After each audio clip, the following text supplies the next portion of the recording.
தமிழ்நாட்டு தமிழர்கள் முதல் உலகத் தமிழர்கள் வரை அனைவருக்கும் அன்பு வணக்கம்.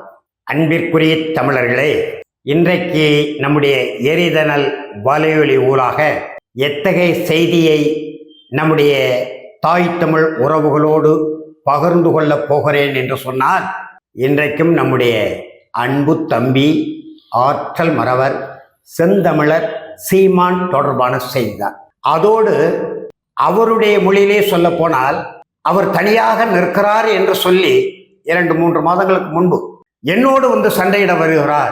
என்னுடைய தம்பி ஒரு தமிழன் வரட்டுமே என்று அவரால் அரசியலுக்கு அறிவுரைகள் கருத்துரைகள் சொல்லப்பட்டு ஒரு முறை அல்ல, இருமுறை அல்ல, 3 முறை அல்ல, என்னுடைய அன்பு தம்பி இயக்குனர் சோழன் களஞ்சியம் அவர்களுடைய வாய்மொழியாக அறிந்த செய்தி 16 முறை கருத்தாய்வு அல்லது கலந்தாய்வு என நம்முடைய தலைமை ஒருங்கிணைப்பாளர் செந்தமிழன் சீமான் அவர்களோடு கலந்து பேசிய அவருடைய அன்பிற்குரிய தம்பி நடிகர் விஜய் கட்சியை தொடங்க வேண்டாம் என்று அடித்து அடித்து அடித்து நான் பேசினேன். தொடங்குவது தமிழ் தேசியத்துக்கு எதிராக முடிந்துவிடும், அவரை ஆதரிக்க வேண்டியதில்லை, அவருடைய அரசியலை வரவேற்க வேண்டியதில்லை என்று காணொலியாக பேசினேன். எல்லாம் செந்தமிழன் சீமான் அவர்களுடைய கவனத்திற்கு போய்கொண்டுதான் இருந்தன.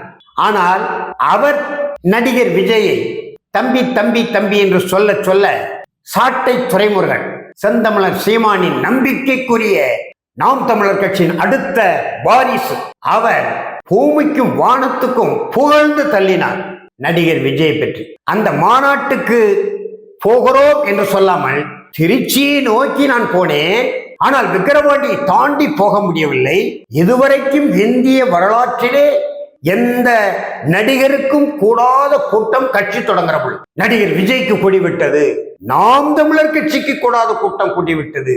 அவ்வளவு சிறப்பாக நடைபெற்ற அந்த மாநாடு என்று அந்த மாநாட்டு தளத்திலிருந்து தன்னுடைய சொகுசு மகிழுந்துக்குள்ளிருந்து காணொலி போட்ட சாட்டை துரைமுருகன் அப்படித்தான் பேசினார். நம்முடைய தம்பி இயக்குனர் களஞ்சியமும் விஜயனுடைய அரசியல் வரவை வரவேற்று 2-3 காணொலிகள் போட்டார்கள். தம்பி களஞ்சியம் இப்பொழுது நாம் தமிழர் கட்சியின் மாநில ஒருங்கிணைப்பாளர், அதனால சொல்ல வேண்டியதான் இருக்கிறது. நம்முடைய அன்பிற்கும் மதிப்பிற்கும் உரியவர் தான், அதுல மாறுபட்ட கருத்து இல்லை. ஆனால் நான் ஒருவன் தான் தமிழ் தேசிய தளத்திலிருந்து மாரடித்து சொன்னேன், இது ஆபத்து, தமிழ் தேசியத்துக்கு எதிராக போய்விடும், நாம் தமிழர் கட்சிக்கு எதிராக வந்துவிடும். சீமான் உங்களுடைய அரசியலை முடக்குவதற்கும் எதிர்ப்பதற்கும் தடுத்து நிறுத்துவதற்கும் அகில இந்திய ஆளுமைகள், அதிகாரம் படைத்த ஆளுமைகள் பின்னால் இருக்கிறார்கள். இந்த புஷி ஆனந்த் யார் என்று உங்களுக்கு தெரியவில்லை. அவருக்கே கூட அவர் ஒரு மாபெரும் தலைவர் போல இவர் 36 லட்சம் தமிழர்களின் தலைவர் செந்தமிழர் சீமான் பிறந்த நாள் வாழ்த்து மடல் எல்லாம் அனுப்பினீங்க. இப்பொழுது திருவண்ணாமலை மாவட்டம் செய்யார் என்று நினைக்கிறேன், அங்கு நீங்கள் பேசிய பேச்சுக்கு எதிரான நம்முடைய பாட்டாளி மக்கள் கட்சியினுடைய ஒன்றிய பொறுப்பாளர் ஒருவர் கொடுத்த புகார் வழக்கு. நீங்க பேசிய, அதாவது உங்களுடைய வாயிலிருந்து உதிர்ந்த அந்த முத்துக்களுக்காக புகார் காவல் நிலையத்துல வழக்கு. அந்த வழக்குக்கு போயிட்டு வர நீங்க பிரசாந்த் கிஷோர் அவர் இன்னைக்கா வந்தாரு? தமிழ்நாட்டு அரசியல் தலையெழுத்து தான் மாறி போய்விட்டது தம்பி. அந்த பிரசாந்த் கிஷோருக்கு 400 கோடி ரூபாயை அள்ளி கொடுக்கவில்லையா திராவிட மாடல்? அன்றைக்கு அதை கடுமையாக எதிர்த்து பரப்புரை செய்து அம்பலப்படுத்தி இருக்க வேண்டிய நீங்கள் அன்றைக்கு அமைதி காத்தீர்கள். ஆனால் அதே பிரசாந்த் கிஷோரை இவர்தான் முதலாளித்துவ அரசியல் என்று தெரியுமே, உடனே நம்முடைய தம்பி இட்டும்பாவனம் கார்த்திக் அவர் கார்பரேட் அரசியலுக்கு வருகிறார். இது தெரியாதப்பா உங்களுக்கு? உங்களுக்கு தெரியாது என்று சொல்லித்தானே மூத்தவனா தொண்டை தண்ணியை கொடுத்து கொடுத்து கத்தி கத்தி சொன்ன.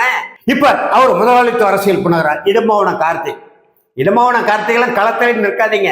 மோனிஷா தமிழச்சி விவகாரம் இருக்கு, உளவுத்துறை ஒற்றுத்துறை எல்லாம் கையில் எடுத்து வைத்திருக்கிறார்கள். எனவே உங்களுடைய அந்த வாய் சவடாலை எல்லாம் நிறுத்த வேண்டும். தம்பி செந்தமிழர் சீமான் அவர்களுக்கு சொல்லிக் கொள்கிறேன், எதற்கு தடித்த சொற்களை போட்டீர்கள்? நீங்க தடித்த சொற்களால் உடல் கொழுப்பு, பணக்கொழுப்பு, வாய் கொழுப்பு சீலையில வடியுதுன்னு நம்ம கிராமத்துல சொல்லுவாங்க. நீங்களும் அது அறிந்த செய்தான். ஏன்னா 600 விட பெரிய ஒரு பட்டிக்காட்டு கிராம தமிழகத்தில் இருக்க முடியாது. நான் பிறந்த ஊரும் அப்படித்தான். அதனால வாய் கொழுப்பு சீலையில் வடிகிறது என்பார்கள். நீங்கள் அப்படித்தான் பணக்கொழுப்பு உடல் கொழுப்பு என்று நம்முடைய தம்பி விஜயை பார்த்து சொல்லிக் கொண்டிருக்கிறீங்க. சில நாட்களுக்கு முன்னால் அவன் என் தம்பி, என்னை எதிர்த்தால் நான் அவனை ஆதரிப்பேன் என்று சொன்னது நீங்க தானே. அதற்கு முன்பு தமிழக வெற்றி கழக மாநாட்டிற்கு முன்பு மாநாட்டிற்கு அழைத்தால் நான் செல்வேன் என்று சொன்னீங்க. அவர் அழைக்கவில்லை என்று தெரிந்த உடனே மாநாட்டிற்கு எவரையும் அழைக்கக்கூடாது, நீங்க யார் உத்தரவு போடுறது? எதை பேசுகிறோம் எதை சொல்லுகிறோம் என்று தெரியாமலே கல்லை குடித்து விட்டு பேசுவதா தம்பி? கல் குடியிலிருந்து முதல்ல உங்களை விடுதலை செய்யுங்கள் தம்பி. உங்க முகம் காட்டி கொடுக்கிறது, தொலைக்காட்சிகளை காட்டி கொடுக்கிறது, சமூக வலைதளங்களை காட்டி கொடுக்கிறது. எள்ளி நகையாடுகிறார்கள், தெருக்களிலே நடக்க முடியவில்லை, தேநீர் கடையில் உட்கார முடியவில்லை. ஒரு 4 பேரோட என்னை பார்த்த உடனே உங்களை பற்றி தான் கேட்கிறார். உங்கள் தம்பிக்கு சொல்லக்கூடாதா? எதுக்கு குடித்து விட்டு வந்து பேசுகிறார் என்று மானங்கட்ட கேள்வி என்னை கேட்கிறாங்க. ஏன்னா நான் உங்களுக்கு அண்ணனா இருக்கேன் பாருங்க. ஆகையினால எனவே சொல்லுக சொல்லில் பயனுள்ள சொல், பயனில்லா சொல்லை சொல்லாமல் தவிர்த்தல் நன்று என்று நம்முடைய ஆசான் சொல்கிறார். பல முறை சொல்லியிருக்கிறேன். நீங்க வாய் கொழுப்புன்னு சொல்லிங்க. அன்பாக உங்களுடைய தம்பி தானே. இப்ப என்னிடத்து நான் உங்களோட நேரடியாக பேச முடியவில்லை. உங்களுக்கு முரணான கருத்துக்களை அன்புரை என்ற பெயரிலே நீங்களும் தெரிந்து கொள்ள வேண்டும், உங்களை பின்பற்றக்கூடிய தம்பிமார்களும் தெரிந்து கொள்ள வேண்டும் என்று அன்புரையாக சொல்கிறேன். அறிவுரை அல்ல, விமர்சனம் அல்ல என்று பலமுறை சொல்கிறேன். ஆனால் என்னுடைய பேச்சை கேட்டுவிட்டு காணொலியை கண்டுவிட்டு கீழே பின்னூட்டம் போடக்கூடிய, கருத்து பதிவு செய்யக்கூடிய உங்களுடைய சுவைஞர்கள், நான் முன்பே ஒரு முறை சொன்னேன், மக்கள் கழகம் மாக்கோர் அவர்களுக்கு காட்சி சுவைஞர்கள், என் அன்பு தம்பி செந்தமிழன் சீமானுக்கோ பேச்சு சுவைஞர்கள். அதைத்தான் சம்பத்குமார் சொல்லியிருக்கிறார். இந்த சம்பத்குமார் யார் என்றே தெரியாது. தமிழக வெற்றி கழகத்தின் பொறுப்பாளர். நடிகர் விஜய் சொல்லாமல் சம்பத்து சொல்லியிருக்க முடியாது. அவருடைய அந்த சம்பத்தினுடைய சொல்லாடல்களே கடுமையான திறனாய்வு, அதாவது விமர்சனம் உங்கள் மீது வைத்தால் கூட நாகரிகமான சொற்கள் இருக்கிறதை நம்ம பார்க்க முடியும். இருக்கு நம்முடைய பாட்டனாருடைய நாளிதழ், தினத்தந்தி நாளிதழ்ல உங்க 2 பேருக்கும் இப்படியான செய்தி. அப்படியானால் நான் மீண்டும் கேட்கிறேன், நடிகர் விஜயா தமிழ் தேசியத்தின் எதிரி? நாம் தமிழர் கட்சியினுடைய இலக்கு தமிழக வெற்றி கழகமா, திராவிட மாடலா, அனைத்திந்திய அண்ணா திராவிட முன்னேற்ற கழகமா, பாட்டாளி மக்கள் கட்சா? இப்ப வர வர விடுதலை சிறுத்தைகள் மீதும் உங்களுடைய பாய்ச்சல். நம்முடைய அன்பு தம்பி ஏர்போர்ட் மூர்த்தி அவர்கள் ஈரோட்டு தேர்தல் பரப்புரை கூட்டங்கள்ல இருந்து பேசுறார், மகிழ்ச்சி, வரவேற்கலாம். ஆனால் அவரை வைத்து நம்முடைய அன்பு தம்பி தொல் திருமாவளவனை இந்த அளவுக்கு கடுமையாக நீங்கள் சாடி இருக்க வேண்டியதில்லை. தொல் திருமாவளவன் அவர்கள் உங்கள் மீது விமர்சனத்தை வைக்கிறார், ஆனால் நாகரிகமாக வைக்கிறார், அரசியல் பண்பு அடிப்படையில் வைக்கிறார். அவர் திராவிட மாடல்ல போய் இணைந்திருக்கிறார், நம்ம மறுப்பதற்கில்லை.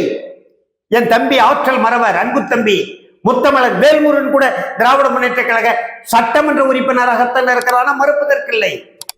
ஆனால் அவர்களெல்லாம் திராவிட மாடலுக்கு போவதற்கு ஒரு வகையில் நீங்களும் ஒரு காரணம். ஏன் இவ்வளவு பெரிய இயக்கத்தை கட்டி அமைத்து 36 லட்சம் தமிழர்கள் வாக்குகளை பெற்ற ஆற்றல் மறவரே, செந்தமிழன் சீமான் அவர்களே, தமிழ் தேசிய விடுதலைக்காக உங்கள் ஐயா மருத்துவர் தமிழின போராளி ராமதாஸ் ஐயாட்ட ஏன் ஒரு 10 நிமிடம் உங்களால பேச முடியல? எழுச்சி தமிழர் தொல் திருமாவளவன் உங்கள் அண்ணனிடம் ஏன் ஒரு 10 நிமிடம் உங்களால பேச முடியல? உங்களுடைய மதிப்புக்குரிய ஐயா மருத்துவர் அன்புமணி ராமதாஸ் அவர்கள்ட்ட ஏன் பேச முடியல? அதே போலதான் பாட்டாளி மக்கள் கட்சியிலிருந்து 2011க்கு பிறகு மிகுந்த முரண்பாட்டோடு, வேதனையோடு, வழியோடு வெளியே வந்த நம்முடைய தம்பி ஆற்றல் மரோ முத்தமிழர் வேல்முருகன் அவர்கள் எத்தனை முறை உங்கள்கிட்ட தொடர்பு கொண்டாரு? நானே அதுக்கு சாட்சியா இருக்கிறேனே. இப்படி பச்சை தமிழர்கள், அவர்கள் தலைமையிலான இயக்கங்கள், கட்சிகள் தமிழ் மொழிக்கும் தமிழ் இனத்திற்கும் தமிழ்நாட்டிற்கும் எதிராக போய்விடாமல் தமிழ் தேசிய இலக்கிலே பயணிக்கக்கூடிய அதே நேரத்தில் திராவிட சார்போடு இயங்கக்கூடிய இந்த பச்சை தமிழர்கள் கட்சிகளை ஏன் உங்களுடைய சொல் ஆடல்களால், கருத்துரைகளால் ஏற்க முடியவில்லை?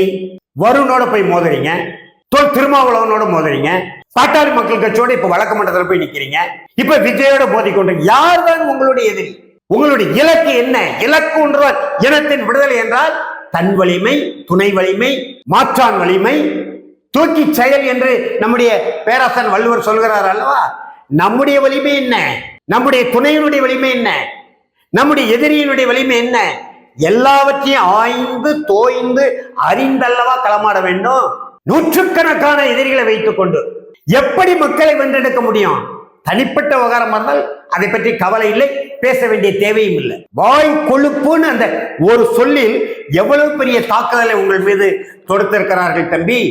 இது தேவையா? இதை மூளையிலே கிள்ளி எறிய வேண்டும் என்று எத்தனையோ முறை சொன்ன கேட்டீங்களா? கேட்காமல் இப்பொழுது விஜயோடு மோத வருகிறேன். விஜய்க்கு பின்னால் இருக்கிறதா யாரு? சுவஞர் கூட்டம் தான். அரசியல் தெளிவு இருக்கிறதோ இல்லையோ நமக்கு தெரியாது.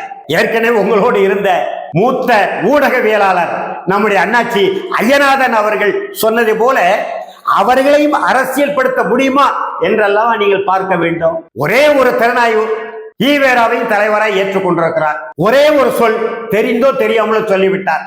நம்முடைய தம்பி நடிகர் விஜய் திராவிடமும் தமிழ் தேசமும் இரண்டு கண்கள் என்று, அது முற்றிலும் பிழை என்பதை பல முறை நம்ம சொல்லி இருக்கிறோம். தமிழக வெற்றி கழகத்திலே இந்த வெற்றிக்கு பக்கத்துல உயிரெழுத்து இக்கனா போடவில்லை என்று முதல்ல சொன்னான் நான் தானே. பின்னர் அதை ஏற்றுக்கொண்டு வெற்றி கழகம் என்று அவர் இக்கனாவை போட்டு திருத்தி தன்னுடைய கட்சியின் பெயரை அறிவித்தாரா, அறிவிக்கவில்லையா? எனவே நாம் தமிழர் கட்சியினுடைய தலைமை ஒருங்கிணைப்பாளர் அன்பு தம்பி செந்தமிழன் சீமான் அவர்களுக்கு அன்பு உரிமையோடு கேட்டுக்கொள்கிறேன். நடிகர் விஜயையும் அவர் தொடங்கி இருக்கக்கூடிய தமிழக வெற்றி கழகத்தையும் எதிரியாக பார்க்காதீர்கள். பிரசாந்த் கிஷோருக்கு கோடிக்கணக்கில் கொட்டி கொடுக்க போகிறார் என்றால் அவர் கொடுக்கவில்லை. இன்றைக்கு தெரியுமா, அவருக்கு ஓய்பிரிவு பாதுகாப்பு படையை ஒன்றிய அரசு அனுப்ப இருக்கிறதாம். நான் முன்பே சொன்னேன், வெற்றி கழகம் தொடங்குவதற்கு முன்பே ஆளுமை, அகில இந்திய ஆளுமை, அது இந்துத்துவ ஆளுமையாகவும் இருக்கலாம், இந்தியத்துவ ஆளுமையாக இருக்கலாம்.